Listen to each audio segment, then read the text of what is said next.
Yo, what's up mga bossing? Magandang araw sa inyo. Okay, mga bossing, meron tayong bisita ulit dito. Okay, bisita dahil nagawa na natin to sa Santa Mesa mga boss. Kliyente na rin talaga natin ito. So, medyo malapit dito siya sa area. Hindi naman malapit mga bossing dahil Gapan pa pala to. Nueva Ecija pa mga bossing, no? So, bali ang tawag sa atin ng ating kliyente. Nagawa na natin to, ang huling ginawa natin sa Santa Mesa mga bossing. Pinalta ng discharge hose. So, ngayon ang problema niya, wala na siyang lamig. So, kulang na ng refrigerant. So, parang mga nasa 30%. Ay, Salem. Saan? Nagbubungkal ka? Chikidong ka lang. Okay, mga bossing yun. Pinalta ng hose, mga huling pinaltan yung hose niya. So, sa Santa Mesa. So, ngayon wala na nga lamig dahil wala nang refrigerant o konti na lang yung refrigerant niya. So, mga bossing, pinatrace natin yung labas. Pero wala naman kami makita na pwedeng panggalingan, ano? Kaya yung loob pinababa natin. Pero napalitan na rin natin yan. Parang 1 year ago daw ang sabi niya ng evaporator. Pero dahil wala kaming matrace sa labas, pinapull out natin yung kahit bago. Baka mamaya may error doon, kaya papacheck natin, no? Okay, so papasalamatan lang natin yung ating mga kliyente, no? Kahit medyo malayo, so pumupunta sa atin. Kaya syempre kailangan natin silang pasalamatan. At syempre mas mainam na huli natin kung ano yung problema mga bossing, no? O kaya shoutout din kay Boss Nestor, tama? Ayun, no? From Nueva Ecija, Gapan, boss, no? Okay mga boss, at tingnan natin kung saan natin makikita yung leak, no? Ang kalaban lang sa ating leak mga bossing, pag napakaliit, medyo mahirap i-trace. Kaya minsan hindi natin na kikita agad ng ganun kabilis yung ating problema sa singaw kung hindi ganun kalakas mga boss. Yun ang katotohanan doon, no? Lalo na mga bossing kung oil seal yung problema. Kasi pag nasa oil seal po ang problema mga boss, hindi agad siya lalabas basta-basta. Lumalabas lang siya pag umiikot na yung compressor at refrigerant na yun nandun, no? Iba na yung may vibration, iba na yung umiinit ang makina, umiinit ang compressor, magkaiba yung standby na pressure na pang-leak test natin kumpara dun sa refrigerant na gumagalaw. Napagod ako dun. Nagbubungkal kami mga bossing. Hiningal ako. Mababa ng energy natin pagdating sa mga hard na trabaho. Hindi ka mukha nung ating trabaho, pwede tayong sa ilalim lang, no? Saglit lang yung pagod pag nagtanggal ng compressor, pero yung magkakot ka saka magbungkal, medyo nakakapagod. Gano'n kabilis maubos yung enerhiya ko. So papahanap natin, yun lang, kagaya sinasabi ko, yung oil seal, no? Medyo mahirap siyang i-trace. Lalong-lalo na kung lumalabas lang siya pag umiikot lang yung compressor, no? Pero syempre, yung mga primary check-up na pwede natin daanan bago tayo maghusga ng isang pyesa, kailangan ma-detect muna natin siya, no? So kaya pinababa natin yung evaporator, tingnan natin yung evaporator mga boss. Nakabossing, ito yung evaporator niya. Mukhang bago pa naman dahil 1 year ago lang naman to, eh. So sabi natin 1 taon pa lang, so bata pa to. Pero syempre, kailangan nating malaman kung nandiyan yung singaw, no? Pa-leak test muna natin. Naglagay na tayo mga boss ng 250 lampas na nitrogen, no? Okay, ito yung nitro natin. Tapos, syempre, babad natin sa tubig. Tingnan natin kung may lalabas. Eto masakit mga bossing. Walang singaw. Yun lang, ano.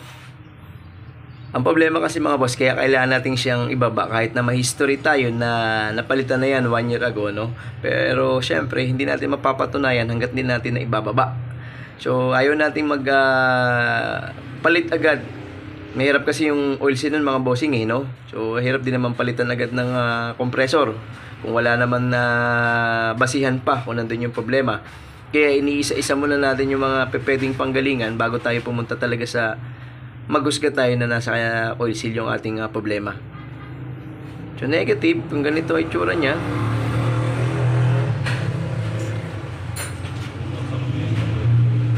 Pero palinis muna natin. Minsan kasi nagtatago lang din naman singaw, eh. Noong nakaraan, naka-encounter natin yun, eh. Nalinis na natin, tapos biglang pagsalpak namin nun, nagliligtas kami. Lumabas naman yung singaw. So hindi na namin pinagdududahan ng evaporator dahil naibaba namin, nalinis, naligtas bago isalpak. Kaso nasa kanya ang problema. Papalinis muna natin siya. Mga boss, parehas ng ating compressor yung dun sa ating Lancer na yun, no? Itong ating Lancer GSR naman, no? Pero yung sa atin mga boss, kagaya na sinasabi ko, na-convert ko na to ng dalawang pan natin na denso. Okay, binakrita natin ng panibago yan. Ayan dyan ang bracket natin. So yun yung mga ginagawa natin sa mga maliliit nating pan pag na-encounter na natin. Dahil ang kalaban nga mga boss, dahil pagka sobrang init ng panahon, uy, ibig sabihin oo nga no, teka lang, umalis pala ako ng shop kahapon, nakatanggal yung aking wire. Buti hindi ako nag-overheat. Loko yun oh, ano mayari?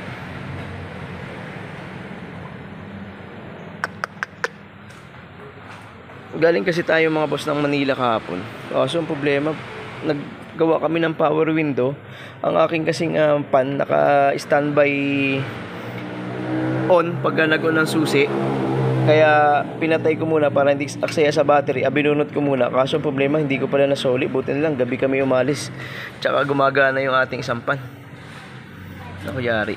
Daddy, Anak. sabi daw yung papa ni David, doon daw ako mag-aaral doon sa Kay David? Sige. Opo. Pag grade 3 na ako. Pag grade 3 ka na. Sige. Yari pala mga boss. Yari. Sana hindi ko pa naman napansin yung ating panel gauge mga boss. Pero nagmo-monitor naman ako. Hindi naman siya tumaas ng ganung kataas. Tatay tayo dyan. Sana hindi ko napataas ng ganung kataas yung temperatura natin. Yari.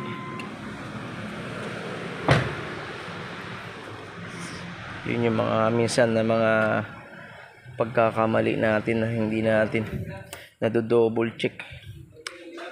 Okay, so lesson na rin sa akin to, no? Kumbaga nanghihinayang tayo na kung magkakaroon ng damage yung ating mga pagkakamali na nakakalimutan ng ganyan, no? Mga bossing, wala talaga. Galing ako Manila, nakabaklas yung aking sakit. Kasi pag inon nga ang susi nito, gumagana na isa kasi nagkaroon kami ng problema sa sending unit ng ating pan. Kaya nirekta muna natin. Hindi ko pa na ibabalik. Lagot. Ay, nako.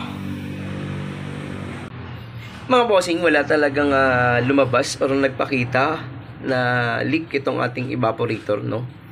So, tingnan natin kung meron tayong matitrace sa labas. Pasoli muna natin to, tapos leak test tayo ng panibago sa mga dugtungan natin. Kung merong lalabas dun, no? Pagka wala, talagang may issue sa atin yung compressor. Pero pabalik muna natin yung mga bossing. So yun nga, ang problema sa paghahanap ng singaw, kailangan muna mag-trace tayo ng mga iba bago natin makita yung talagang nagtatagong leak. Pabalik muna natin yan. Lampas ng 250 yan mga bossing, mataas yan. Ito na mga bossing, ang ating isang primary check-up para matrace natin kung may leak, So clear na tayo sa evaporator. Ngayon nilagyan natin ng eksakta muna kayo ng 250 para meron tayong mas magandang basihan. Okay, nilagyan natin ulit siya ng pressure para matrace naman natin yung mga dugtungan kung meron talagang lalabas.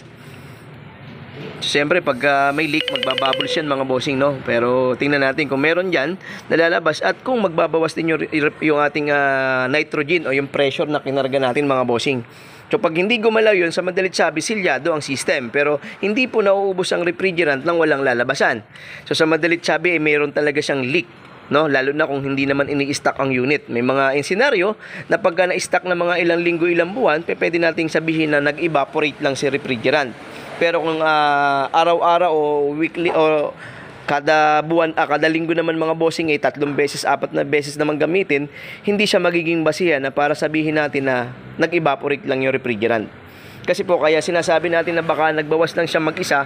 Pagka luma na po ang compressor, yung pinakang shafting at oil seal, hindi na maganda ang lapat nilang dalawa. So dahil gas at liquid yung ating refrigerant, may pagkakataon na pwedeng lumabas ng dahan-dahan yung ating gas, no, yung refrigerant natin.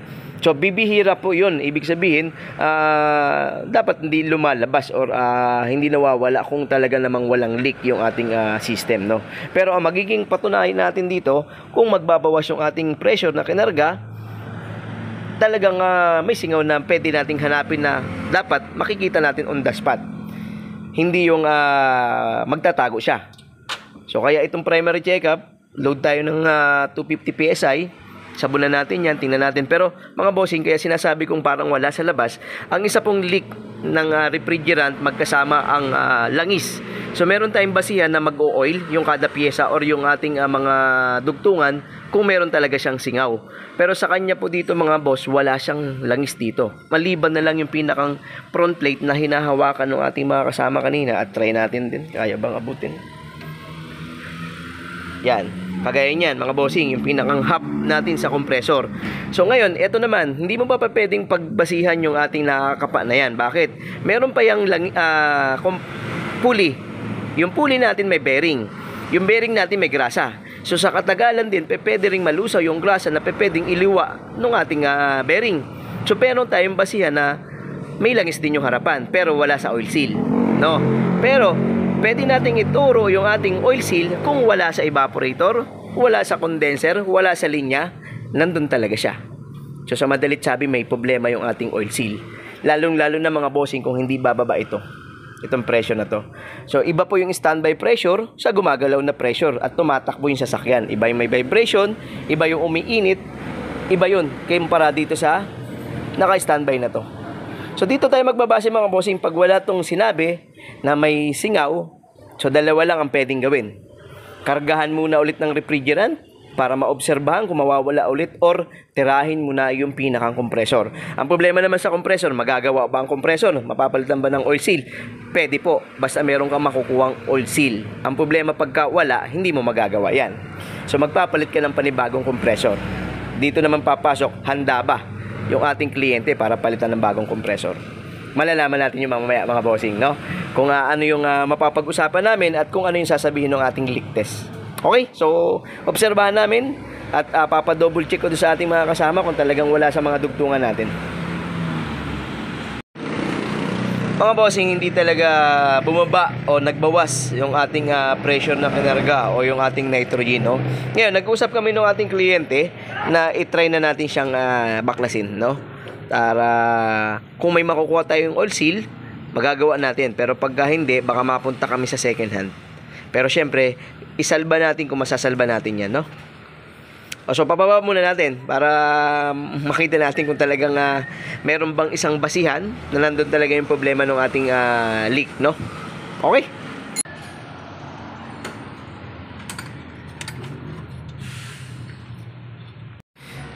Okay, natanggalan natin yung compressor mga bossing. So, tingnan natin kung ano magagawa natin dyan para makasave ng konti, no?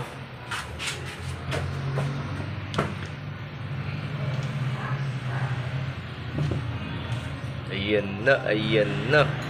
Tcharan! Andun na nga. Patayin. Sorryin natin.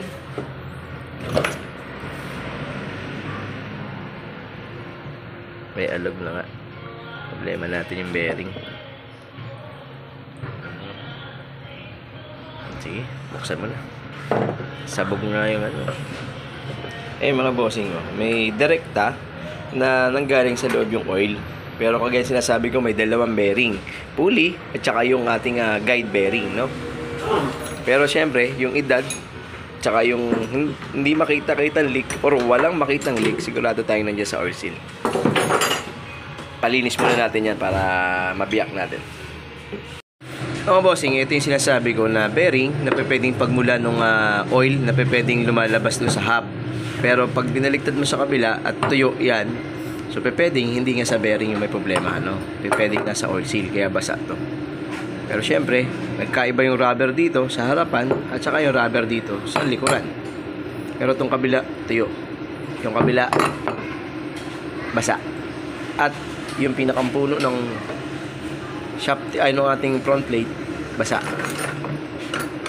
Okay, kaya bubuksan natin yan. Mga bossing, nabiyak na natin. Ito yung laman ng ating mid-air na compressor mga bossing, no? Magkaiba to sa sanden na mga rotary type. So, medyo kalaban natin dito mga boss pag wala tayong nakuhang oil seal. Pangalawa, pag nabasag natin yung pinakang half moon o yung pinakang balancer sa loob, no? So, 50-50 yung pagre-repair ng ganito, no? So, pero syempre, tingnan natin kung makakaya natin, no? So, kaya nga tayo merong pang press. Tingnan natin kung mapipress natin to. Okay?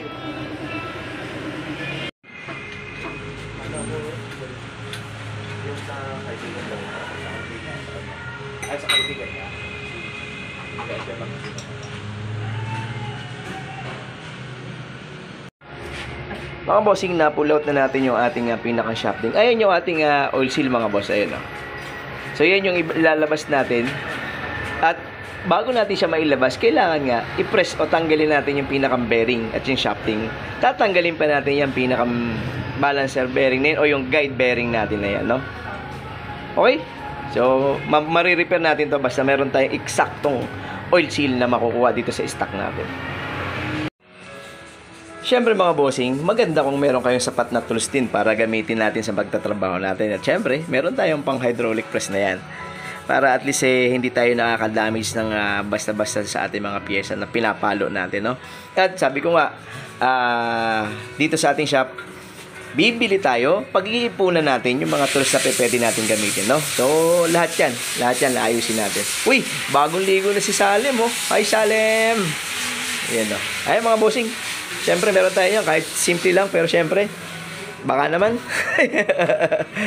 Ingo. So, yan ang mga pyesa natin ang mga tools natin ginagamit. Bye, Salem! Okay. Pinakang guide na bearing, mga bossing, natanggalan natin. Siyempre, meron yung circlip ng ating oil seal. Eto na. Lalabas na natin yung oil seal natin. Sige nga, paluin mo nga, brother. Kuha ka na extension or para medyo extension. Pasok naman, di ba? Okay. Okay. Yun. Ayos, dali. Okay, eto na yung ating oil seal. Linisin mo na yan. Lihain mo na. Ayusin mo na ang linis. Eto na yung oil seal. Ang tanong, meron ba? Yun yung tanong. Sige mga bossing, hanap muna tayo ng ganitong sukat doon sa ating stock. Okay, eto na yung ating mga stock. Sana meron kahit isa man lang. At meron tayong caliper mga bossing para makuha natin tamang sukat, no? Para eksakto yung ating ilalagay. At sabi ng ating caliper mga bossing, base sa sukat natin, meron tayong stock syempre. Yan, parehas yan. Okay? Mga bossing, eto na. May konting tama yung ating shafting, no? Ayan, no? Yung inuupuan ng ating guide at balancer na bearing na yan, no? So, kaya may konting-konti na siyang damage doon. Pero okay lang yan. Pwede pa naman yan. Pero kung sasabihin natin mas gaganda pa na mabilda pa sana, sana, no? Pero papadala pa natin na machine shop yan, mga bossing. Pero hindi na. Kasi pag bumigay na yung kompreso na yan, papapalitan na natin ng panibago. Mga 10 taon lang tumagal to, mga bossing. Pwede na to. Pwede ba yun? 10 taon? Ang malay mo naman, no? Hindi naman ginagamit na nung mayari. O di, tagal na 10 taon pa yan. Mga bossing, nalinis na natin yung ating mga piyesa. Malinis na yung lagayan ng oil seal. Malinis na yung loob. At syempre, yung shafting. Nalihan na rin natin yung tinatamaan ng ating oil seal. At syempre, yung sinasabi ko, kailangan meron pa kayong pangkabit ng oil seal. Bago na rin yung ating balancer bearing. Ano pa ba? O-ring. Syempre, mga bossing, papalitan natin ng o-ring yan. Okay, buuhin ko na. Pwede na yan. Ito na mga bossing. Ito na all seal natin. Nakabit na natin yung ating pinakang shafting. Very good na. At eto na. Kailangan natin siya maikabit ng hindi tatama yung pinakang labi ng ating oil seal dun sa matalas na yun, no? Kaya kailangan meron talaga tayong ganito.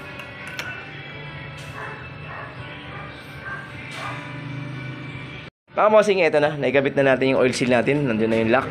At syempre, o-ring, nandiyan na rin. Bubuuin na natin.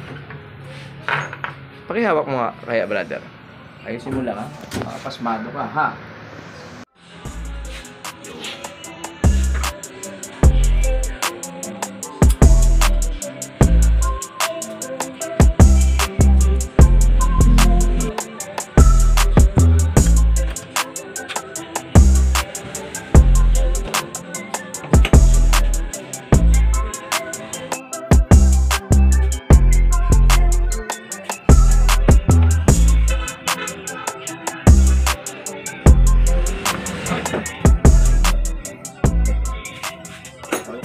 Okay, syempre mga bossing, final natin yung leak test natin. 250. Syempre kung may leak, magbabubbles yan.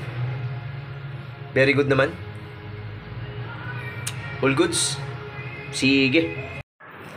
Okay mga bossing, naikabit na natin yung ating compressor at syempre magpapainal ulit tayo ng ating leak test para mapatunayan naman natin na wala rin naman doon sa dugtungan na kinalas natin dahil yung compressor natin na leak test na natin yan kanina. No? So obserbahan lang natin muna, tapos pagka wala na, maglulod na tayo ng refrigerant, no? 250 pa rin PSI. So lahat naman nasa bulan na ulit. At bago na rin lahat ng o-ring mga bossing doon sa mga fittings na tinanggal natin. Kasi yung mga o-ring na nakuha natin, eto na oh. Mga UP na lahat. Oversize pa yung iba. Ayan. Okay. Ayun na. Obserbahan lang. Tapos sa vacuum, load tayo ng Freon. Okay mga bossing, nakapag-vacuum na tayo. Maglulod tayo ng refrigerant. Syempre, magbe-base pa rin tayo sa ating grams. Kahit na meron tayong glass mga bossing, na pwede nating silipin kung good or hindi yung ating refrigerant, no? Mas maganda kung magkikilo pa rin tayo. Okay, load. Mga boss, nakapag-load na tayo ng refrigerant. Ang problema, yung ating pinakang front plate, yung ating pulley, medyo dumudulas siya, no? So hindi siya ganun ka komportable pag medyo may konting dulas yung ating front plate. Baka masunog yung ating magnetic, no? Kasi hindi natin napansin kanina, may tama pala yung pulley niya. Yung front plate niya, ito eh. Ito yung pinakang front plate niya mga bossing. Yung kabilang side kumakapit, yung kabilang side hindi, no? So check natin kung bakit ganun. Kasi hindi ubra, taga Nueva Ecija pa to. Pagka tumakbo to sa expressway ng mga nasa, sabihin natin takbo niya 100 tapos biglang mag-automatic, magbabagal lang to mga boss, masusunog to. So tingnan natin kung meron tayong maipapalit, no? Ito yung isang pulley na tinanggal natin, yan, no? Medyo maayos naman kumpara dun sa nakakabit sa kanya. Ito yung sa kanya eh. Okay, yun na lang problema. Tapos obserbahan namin, sakto mainit pa rin yung panahon mga bossing. Makakakuha tayo ng medyo tamang reading, no? No, boss, eto na yung pulley niya, oh. Iba na yung kain. Wala na sa alay. O, try natin pasok to sa amin. Sana parehas. Mukhang parehas naman eh. Magnetic clutch kaya. Eto na mga bossing, nakakuha tayo. Kaso ang problema natin, yung kanyang pulley, medyo mas maliit ng konti. Okay naman, dahil mas lalakas ang kompresyon ng compressor kung mas maliit ng konti ang pulley. Ang kalaban ng ating maliit na konti ang pulley, yung belt naman magsasuffer ng konti. Pangalawa, 4PK, 5PK. So wala namang issue. Pwede nga mong hiwain ito mga bossing eh, no? Pero papabili na lang tayo ng panibagong belt para eksakto dito sa ating 4PK. Ayan na yun. Wala kasi tayong eksaktong ganito mga boss. Pero yun na, malala na talagang tama, oh. Laki na ng puka. Umi-slide ng konti eh. Delikado to. Pwedeng pa obrahin pero hindi tatagal ng tumatakbo to ng expressway. Tapos biglang mag-o-off yan. Pag dumikit yan, nag-on, sigurado slide yan. Hindi ka mukha ng ganito mga bossing, sariwa pa, okay yan. Kahit tumakbo ka ng 3,000 RPM dyan, hindi yan i-slide. O yun na lang. Tapos kabit natin. Mga boss, para hindi tayo mag-drain ng freon at saka hindi mapersa yung fittings natin, dinukot na lang natin ulit yung pulley natin, no?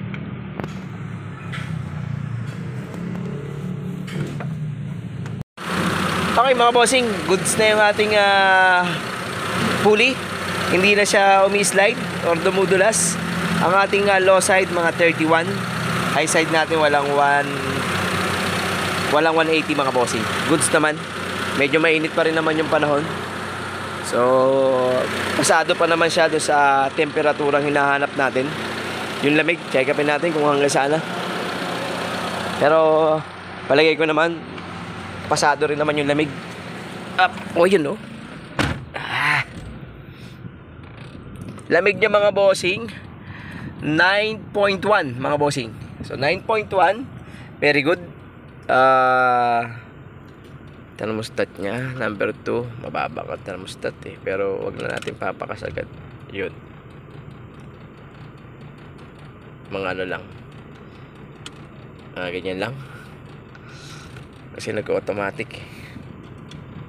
9.1, namatay na.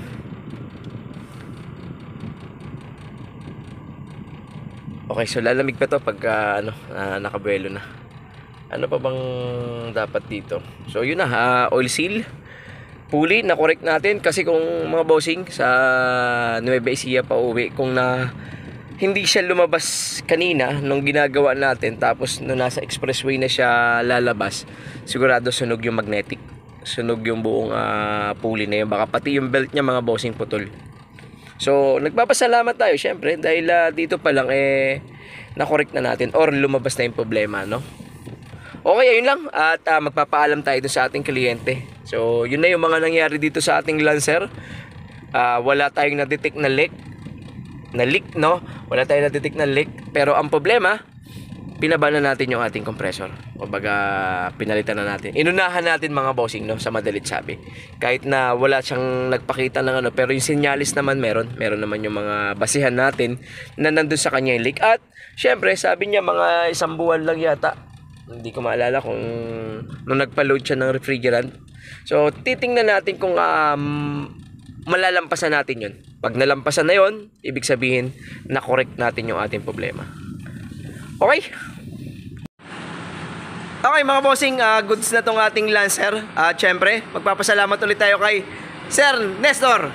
Ayun, salamat Boss Nestor. Tapos update mo rin kami kung anong mararamdaman mo, kung magbabago ang lamig, kung magbabawas ng refrigerant. Balita mo kami, boss, ha? Ay, salamat, bossing. Ayun, mga bossing, maraming salamat ulit sa inyo. Siyempre, yun, thank you, bossing. Ingat po. At yun, ingat lagi mga bossing at God bless sa ating lahat. Thank you.